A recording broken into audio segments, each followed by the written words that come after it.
នៅក្នុងវីដេអូនេះដែរខ្ញុំនឹងបង្ហាញបងប្អូនទាំងអស់គ្នាអំពីរបៀបចូលទៅធ្វើការលុបជួរដេកណាមួយហើយឲ្យលេខរៀងរបស់យើងនេះគឺវាចេញដោយស្វ័យប្រវត្តិមានន័យថាអូតូ1 2 3 4 5រហូតវិញចឹងទៅអញ្ចឹងឧទាហរណ៍ថាខ្ញុំធ្វើការលុបជួរដេកដែលមានលេខ2និងលេខ3អញ្ចឹងពេលដែលខ្ញុំធ្វើការលុបជួរដេកលេខ2និងលេខ3គឺវាចេញ1 2 3 4 5រហូតដល់លេខ6ចឹងទៅមានន័យថាយើងលុបអស់ពីជួរដេកអញ្ចឹងដើម្បីលុបយើងធ្វើការ select ទៅលើក្បាលជួរដេកដែលយើងចង់លុបនេះមកបន្តមកទៀតយើងចុច mouse ស្ដាំទៅលើក្បាលជួរដេកហ្នឹងហើយយើងចុចទៅលើពាក្យថា delete អញ្ចឹងបន្ទាប់ពីយើងចុចទៅលើពាក្យ delete មិនជួរឈោមរបស់យើងនេះមានលេខរៀងចាប់ពី1ដល់លេខ8អញ្ចឹងខ្ញុំធ្វើការលុបអស់ពីទៅគឺវាចេញលេខរៀងអូតូដដែលគឺ1 2 3 4 5 6ទៅអញ្ចឹងយើងទៅធ្វើការអនុវត្តទាំងអស់គ្នាអញ្ចឹងខ្ញុំសូមធ្វើការលុប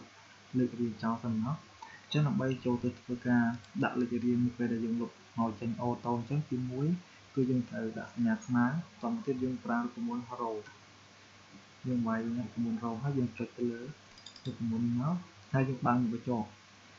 reference កន្លែងនេះគឺយើងបិទមុខកញ្ចក់មកវិញអញ្ចឹងយើងមើលជួរដេកខាងលើជាក់ស្ដែងនេះយើងប្រើអស់ប្រមាណហ្នឹងអញ្ចឹងខ្ញុំជាក់ស្ដែងខ្ញុំប្រើអស់4អញ្ចឹងខ្ញុំដកជាមួយនឹងលេខ4បើសិនជាបងប្អូនប្រើជួរដេកនៅខាងលើនេះអស់ចំនួនប្រមាណបងប្អូនដកទៅតាមលេខរបស់បងប្អូនជាក់ស្ដែងទៅបន្តមកទៀតបងប្អូនគ្រាន់តែធ្វើការចុច enter មកលេខរៀងរបស់យើងគឺវានឹងចេញហើយយើងសូមធ្វើការអស់មកក្រោមអញ្ចឹងនៅពេលដែលយើងអស់ចុះក្រោមគឺលេខរៀងរបស់យើងវាចេញ1 2 3រហូតដល់6ហ្នឹងទៅឥឡូវខ្ញុំសូមធ្វើការលុបលេខ2និងលេខ3នេះចោលអញ្ចឹងដឹងថានៅពេលដែលខ្ញុំលុបទៅលេខរៀងរបស់យើងវាចេញអូតូអត់ខ្ញុំ select មកលុប